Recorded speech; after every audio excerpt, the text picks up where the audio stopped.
अस्सलामु अलैकुम viewers.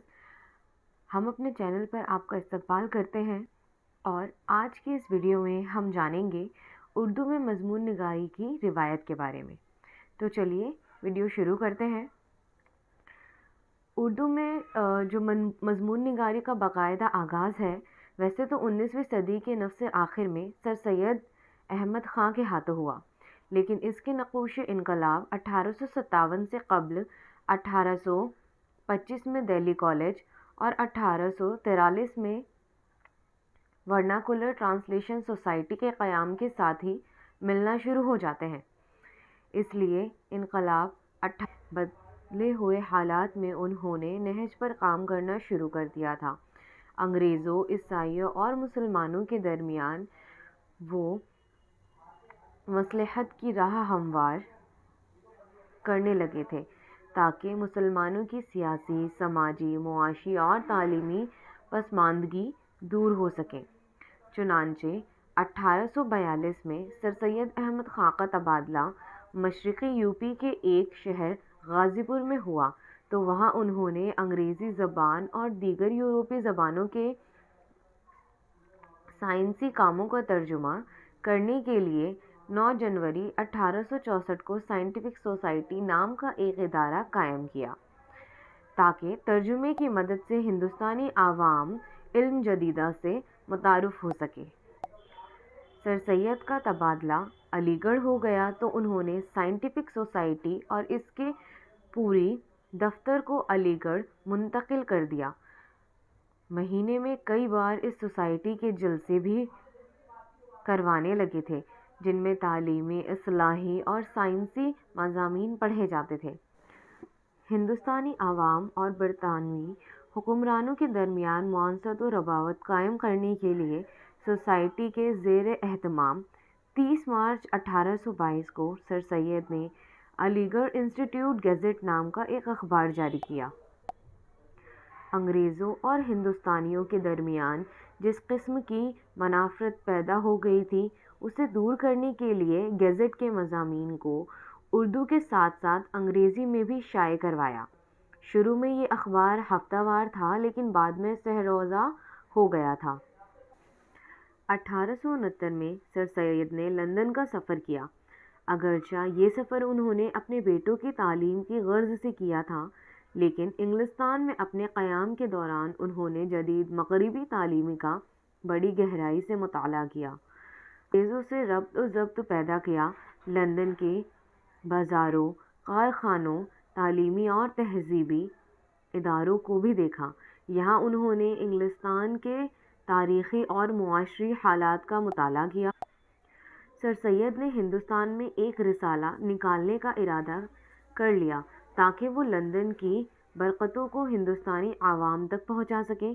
चुनांचे London से वापस आने के फ़ौरन बाद उन्होंने अलीगढ़ से ही तहज़ीबुल अख़लाक़ नाम का रिसाला जारी किया, जिसका पहला शुमरा 24 दिसंबर 1870 को ही मंज़र आम पर आया।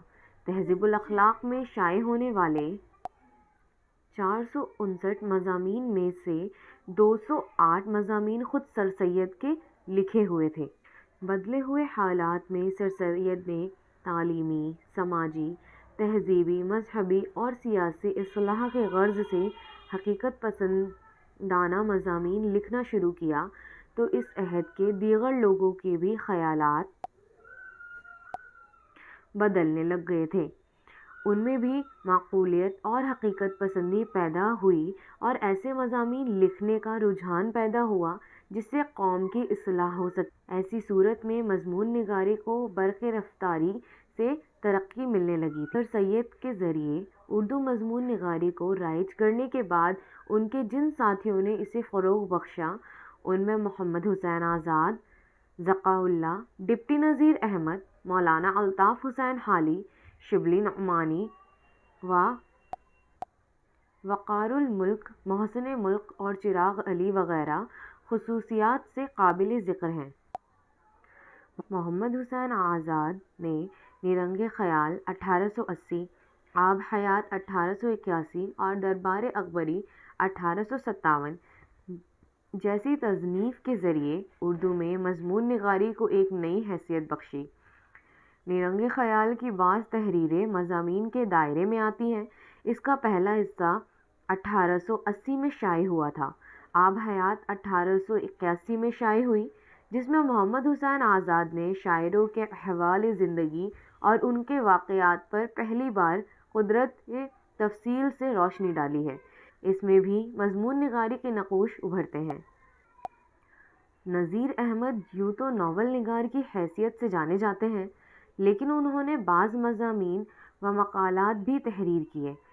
اخلاق و مذہب سے متعلق جو کتابیں تحریر کی ان میں الحقوق الفرائض، امحات العلامہ اور مواعظ حسنہ خصوصیت سے قابل ذکر ہیں۔ سر سید احمد خاں کے رسالے تہذیب الاخلاق کے لیے نذیر احمد پابندی سے مضامین لکھا کرتے تھے۔ الطاف حسین حالی نے عورتوں کی تعلیم سے متعلق ایک طویل مضمون بعنوان مجالس النساء لکھا۔ اس کے بعد وہ سوانح انداز کی تحریریں لکھنے لگ گئے تھے۔ اس حوالے سے حیات سعدی، یادگار غالب اور حیات جاوید بے پناہ اہمیت کی حامل کتابیں ہیں۔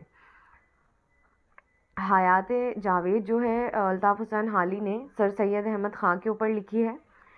اس کے بعد شعر و شاعری کی اصلاح کی غرض سے انہوں نے ایک مضمون لکھنا شروع کیا، جسے انہوں نے اپنے دیوان کے مقدمے کے طور پر پیش کیا۔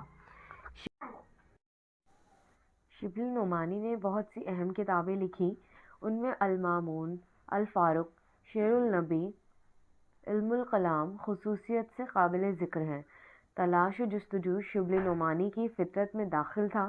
وہ جس موضوع پر بھی قلم اٹھاتے اس کی خوب چھان بین کرتے۔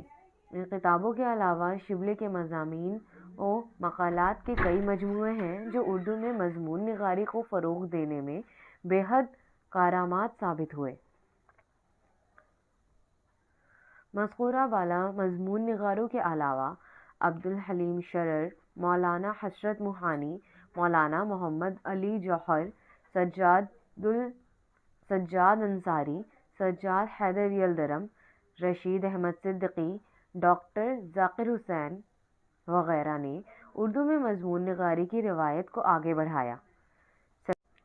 سر سید کے ذریعے اردو میں مضمون نگاری کو رواج دینے کے بعد سے لے کر اب تک سینکڑوں کی تعداد میں اردو کے شاعروں اور ادیبوں نے اس صنف کو برت کر ملک و قوم کے نئے مسائل پر اپنے خیالات پیش کیے ہیں، اور یہ سلسلہ یوں جاری و ساری ہے۔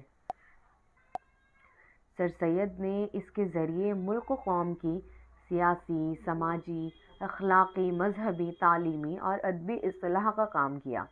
یہ وہ صنف ہے جس کے ذریعے عوام کے درمیان ایک خاص قسم کے اتحاد کو قائم کیا جانے لگا، زندگی گزارنے کے روزانہ نئے سلیقے سکھائے جانے لگے۔